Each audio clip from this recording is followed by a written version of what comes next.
পনির নিয়ে রান্না করে হব খুবই ব্যস্ত।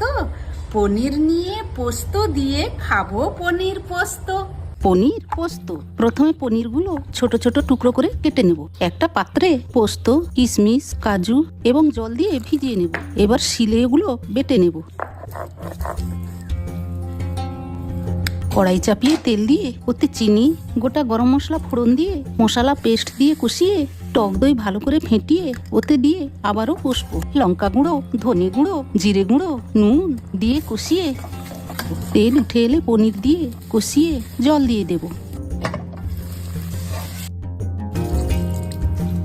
কাঁচা লঙ্কা এবং গরম মশলা গুঁড়ো দিয়ে 10 মিনিট ফুটিয়ে গরম ভাতের সাথে উপভোগ করুন পনির পোস্ত। স্বাদে ভরা পনির পোস্ত সব বাঙালির পাতে থাকা চাই অবশ্যই।